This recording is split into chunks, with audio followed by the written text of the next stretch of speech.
What's going on, everyone? Badger here. I'm sure to like and sub, and let's get into this.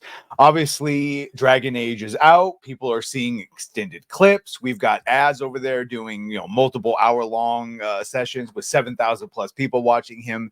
It's cringe. It's really hardcore cringe. We've played some of the scenes, even with laugh tracks added and Seinfeld music. It's still really bad. Most are around the character of Tosh and her non-binariness and coming out to her Kunari family.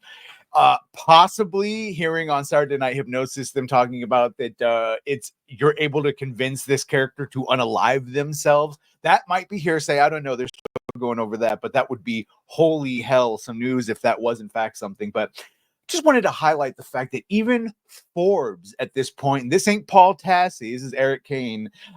This article here is saying that Dragon Age the Veilguard's clumsy, preachy political messaging does more harm than good. And I just want to say that I guess, look, they finally are starting to. I mean, you could have written this article 2, 3, 4 years ago, and it would have been apt, but I do love right here in the beginning when he says, the best way to convince someone of your own point of view is generally not to bash them over the head with a cudgel, though that seems to be the preferred approach in modern political discourse. And alas, in entertainment, the culture being what it is has lost all sense of subtlety. And then he goes on to describe the exact thing that we have seen in Dragon Age, the Veilguard. And I realize now that the real reason we heard originally that Corinne Bush, the trans man, who said they changed Veilguard to Veilguard from Dreadwolf is because they wanted you to focus on the companion members that were the Veilguard. And now we realize is that the Dreadwolf is taken out of the picture within the first 20 minutes of the game. So if you spent 10 years waiting to find and confront Solus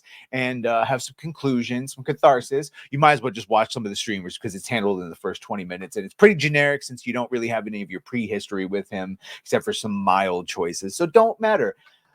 We, of course, cite here where returning character Isabella from Dragon Age 2 and onward, my character Hawk married her, tells us what pulling a barv is by if you misgendered one of her crew, you do 10 push-ups, even though she doesn't do 10 push-ups. So that's been shared by everyone, and it's the one of the main videos that came out that probably got this whole thing written. It's the cudgel that we're referring to. And again, as he says right here, my problem with this scene is not the inclusion of trans or non-binary characters in Dragon Age, but with the ham-fisted way this issue is being framed.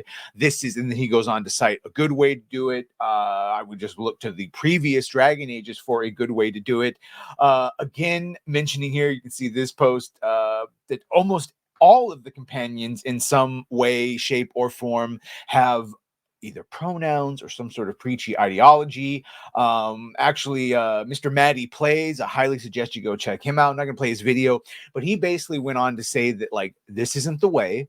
This sort of in your face, literally cudgel, hammer at home, all it does is alienate everyone, really. The alienate the people you're trying to get the message to and for.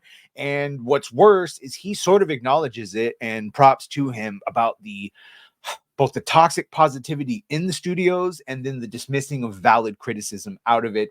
And that basically bringing up that Tosh is a miss. And just saying that, I'm sure he'll get hate for that, but just saying that doesn't make you transphobic. Just pointing out that these on-the-nose characters throw you out, breaks verisimilitude. And of course, this is where he learns that they already had. Now, granted, I don't agree with this inclusion in Inquisition, because they had a lot of modern day things added in Inquisition, because even before that, Stin basically says, no.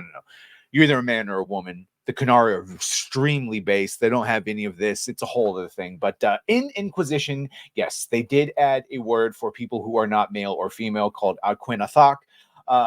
And that has whatever. It's mentioned, but then quickly dismissed because, of course, we can't have in-lore reasons. We have to have modern dialogue because, of course, no matter what you do, everything is in service to the message. And, of course, everything is made for that mythical... for modern gaming audience. Yes, and we see the results. So shout out to at least one writer over at Forbes. Either way, you let me know what you think about all this. Are you playing Dragon Age Origins? I will say this. I had the Steam brought up. Let me get a refresh. It's 8 o'clock PST on a Saturday night. currently at 61,000 players with an all-time, did get a new all-time high of 84,000, 15,000 well under the 100,000. And even if this should be over 1 million players, all right, quite frankly, of a AAA Dragon Age game that was at one point equal to the popularity, or, you know, close to approaching the popularity of the Mass Effect. So yeah, what a fall. Anyway, let me know what you think about all this. Should have liked, share, and sub. If you have done that, thank you. If you're going to do that, thank you. Well, I probably should have had that video, probably. Well, bye.